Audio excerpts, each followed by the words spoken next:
روحانی مدد۔ رب تعالیٰ نے زمین سے مٹی اٹھا کر حضرت انسان کو احسن ترین تخلیق کے عمل سے گزار کر ایک شاہکار کے طور پر شکل و صورت عطا کر کے پھر اس میں علم کے نور کے ساتھ اپنی روح کو پھونکا۔ پھر ملائکہ کو حکم دیا کہ یہ پتلہ خاکی کرۂ ارضی پر میرا نائب اور خلیفہ ہوگا، اس کو سجدہ کرو، کیونکہ یہ میرا خلیفہ اور بے مثال خوبیوں کا مالک ہے، اپنی بے مثال ذہانت اور خوبیوں سے بنجر اور ویران زمین کو مرقع نور بنا دے گا۔ تو فرشتوں نے حق تعالیٰ کے حکم پر مشت غبار پتلہ خاکی کو سجدہ کیا، لیکن ابلیس نے خدا کے حکم کو ماننے سے انکار کر دیا کہ میں کروڑوں سالوں سے تیری عبادت کر رہا ہوں، میں صلاحیتوں اور عبادت میں اس مٹی کے پتلے سے زیادہ افضل ہوں، لہٰذا میں انسان کو سجدہ نہیں کرتا۔ اس طرح شیطان نافرمانی کا مرتکب ٹھہرا اور بارگاہ الہی سے دھتکار دیا گیا۔ پھر خدائے بے مثال نے حضرت انسان کو اس جہان رنگ و بو میں حضرت آدم اور اماں حوا کی شکل میں اتار کر نسل انسانی کا آغاز کر دیا۔ جس دن سے خدا کا نائب اس جہان سنگ و خشت میں اترا ہے، اپنی عقل و ذہانت، دانش، فہم و فراست سے ایک سے بڑھ کر ایک بے مثال کارنامے سر انجام دے رہا ہے، کیونکہ خدا نے اپنے خلیفہ کو اپنی صفات سے نوازا ہے، اپنی روح پھونکی ہے۔ اس لیے یہ خاک انسان روز اول سے آج تک ہر دور میں مختلف علاقوں زمانوں میں ایسے ایسے کارنامے سر انجام دیتا آیا ہے کہ حیرتوں کے سمندر ابل پڑتے ہیں، کیونکہ انسان حق تعالیٰ کی احسن ترین تخلیق ہے۔ اس لیے اللہ تعالیٰ کی ذات مختلف زمانوں میں مختلف علاقوں میں ایسے ایسے باکمال صلاحیتوں سے بھرپور انسان دھرتی پر اتارتی ہے کہ عام لوگ ششدر رہ جاتے ہیں۔ مرد و زن کی خوبصورتی، عقل و دانش کے ایسے ایسے مظاہرے کہ خالق کی خالقیت کے سامنے ہزاروں سجدے تڑپ جاتے ہیں۔ آپ تاریخ انسانی کا مطالعہ کر کے دیکھ لیں، ہر دور میں رب ذوالجلال نے ایسے ایسے گوہر نایاب دھرتی پر اتارے کہ عقل حیران رہ جاتی ہے۔ آپ زندگی کے کسی بھی شعبے میں دیکھیں، سائنس، ٹیکنالوجی، ادب، طب و حکمت، ایجادات، کھیل، پینٹنگ، موسیقی، سریلی آواز، فن کے مختلف شعبوں میں ایک سے بڑھ کر ایک انسان اپنے اپنے وقت پر پردہ جہاں پر آ کر اہل دنیا کو حیران کرتا گیا ہے۔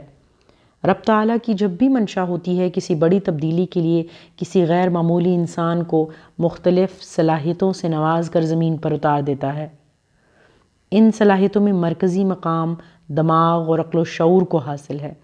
اس پر سب کا اتفاق ہے کہ اللہ تعالیٰ نے حضرت انسان کو جو غیر معمولی دماغ عطا کیا ہے، اس کا بھی انسان 10% بھی استعمال نہیں کر پایا۔ آئنسٹائن اور نیوٹن جیسے سائنسدان بھی 10% سے آگے نہیں بڑھے، تو تصور کریں کہ اگر انسان اپنی غیر معمولی ذہانت کا 20 یا 30% استعمال شروع کر دے تو کیا کیا کرشموں کا اظہار کرے گا۔ انسانی تاریخ جب بھی کوئی غیر معمولی انسان پیدا ہوا، اس نے اپنی عقل و دانش اور حکمت سے اہل دنیا کو حیران کر کے رکھ دیا۔ حق تعالیٰ نے اپنے خلیفہ انسان کو جن غیر معمولی صلاحیتوں سے نوازا ہے، اس میں بنیادی اہم صفت روحانی صلاحیت بھی ہے۔ خدا لازوال کی ذات اپنا پیغام انسانوں تک پہنچانے کے لیے انبیاء کو ہر دور میں بھیجتی رہی ہے، جن سے وہ وحی، الہام اور فرشتہ جبریل کے ذریعے مخاطب ہوتا تھا۔ کیونکہ اب رسولوں کا سلسلہ نبی آخر الزماں شہنشاہ دو جہاں نبی کریم صلی اللہ تعالیٰ علیہ وآلہ وسلم پر ختم ہو چکا، لیکن ہر دور میں اللہ تعالیٰ کی ذات مختلف ذریعوں سے انسان کو روحانی اور الہامی پیغامات دیتی رہی ہے۔ آپ تاریخ انسانی کا بغور مطالعہ کریں تو آپ کو ہر دور میں عالمی افق پر بڑی تبدیلیوں کے پیچھے، چاہے وہ سیاسی ہو یا جغرافیائی، یہ روحانی رنگ ضرور نظر آتا ہے۔ یہ روحانی مداخلت بعض اوقات تو ہمیں براہ راست نظر آتی ہے، جبکہ کہیں پر یہ پس پردہ حرکت کرتی اور تبدیلیوں پر اثر انداز ہوتی نظر آتی ہے۔ آپ تاریخ اسلام سے پہلے سورہ فیل کا واقعہ پڑھ لیں، کس طرح خانہ کعبہ پر حملہ آور طاقتور فوج کو ابابیلوں نے روحانی فضائیہ کا مظاہرہ کرتے ہوئے برباد کر کے رکھ دیا تھا۔ اس کو ہم براہ راست روحانی مداخلت کا درجہ دے سکتے ہیں، جبکہ حق تعالیٰ نے ننھے منھے پرندوں کے ذریعے طاقتور زمینی فوج کو شکست پر مجبور کر دیا۔ اس واقعے نے عرب اور عالمی جغرافیائی تبدیلی میں بہت اہم کردار ادا کیا۔ آپ صرف یہ تصور کریں کہ اگر اس وقت ابرہہ کی فوج خانہ کعبہ کو تباہ کر دیتی تو آنے والے دور کی تاریخ کیا ہوتی۔ اسی طرح اگر آپ قرآن مجید کا غور سے مطالعہ کرتے ہیں تو ہمیں کثرت سے روحانی مداخلت نظر آتی ہے۔ خالق عظیم نے زمانہ قدیم کی طاقتور بڑی قوموں کو روحانی طاقت کے ذریعے صفحہ ہستی سے مٹا کر رکھ دیا۔ انسانوں کی ہدایت کے لیے ہر دور میں مختلف انبیاء علیہ السلام کو غیر معمولی صلاحیتیں عطا کر کے دشمن قوتوں کو شکست سے دوچار کیا۔ ابتدائے اسلام میں جب مشرکین مکہ کے ظلم و ستم سے تنگ آ کر مسلمانوں نے مدینہ شریف میں پناہ لی تو مشرکین مکہ کو پھر بھی چین نہ آیا، تو مسلمانوں پر بڑی طاقتور فوج اور اسلحے کے ساتھ حملہ آور ہو گئے۔ تو میدان بدر میں ہمیں خدا کی روحانی قوت نظر آتی ہے۔ میدان بدر میں جب مسلمان اور مشرکین آمنے سامنے آئے، تصادم ہوا جس کا ذکر قرآن مجید میں واضح طور پر موجود ہے کہ یہ فیصلہ کن کردار روحانی قوتوں نے ادا کیا۔ جب محبوب خدا صلی اللہ تعالیٰ علیہ وآلہ وسلم نے مشرکین کی طاقتور فوج کی طرف کنکریاں اٹھا کر پھینکیں تو وہ کنکریاں روحانی مدد میں تبدیل ہو گئیں۔ پھر خدا نے روحانی قوتوں کا ملائکہ کو مسلمانوں کی مدد کرنے کے لیے میدان بدر میں اتارا، جس کا ذکر قرآن مجید میں اس طرح ہے۔ ترجمہ: اے نبی صلی اللہ تعالیٰ علیہ وآلہ وسلم، جب آپ نے ان پر پتھر پھینکے تو حقیقت میں یہ آپ نے نہیں پھینکے تھے بلکہ اللہ ان پر پتھر برسا رہا تھا۔ سورہ انفال۔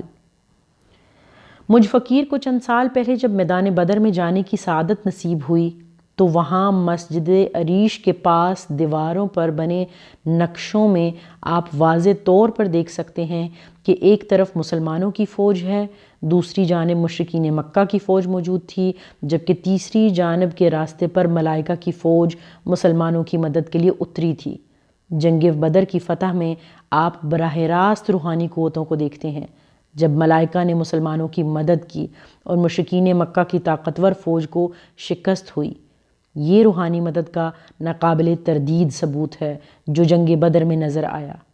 آپ شہنشاہ دو عالم صلی اللہ تعالیٰ علیہ وآلہ وسلم کی زندگی کا اگر مطالعہ کر لیں تو ہر گزرتی گھڑی میں ہمیں ہزاروں واقعات ایسے ملتے ہیں اور معجزات کا نہ ختم ہونے والا سلسلہ ہے جن میں خدا کی روحانی مدد نظر آتی ہے۔ ایسے روحانی واقعات جنہوں نے اقوام عالم کی تقدیر کو بدل کر رکھ دیا۔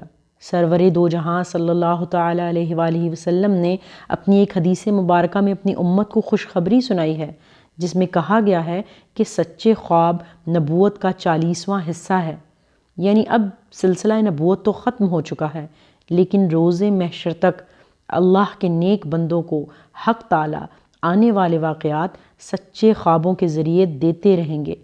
یہ بھی تو روحانی مدد کے زمرے میں آتے ہیں۔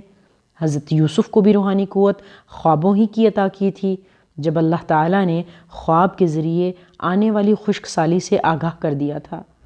خالق عظیم ہر دور میں ایسے غیر معمولی انسان پیدا کرتا ہے جو روحانی پیغامات کو وصول کرتے ہیں، اور اولیاء اللہ کے تذکرے ایسے واقعات سے بھرے پڑے ہیں۔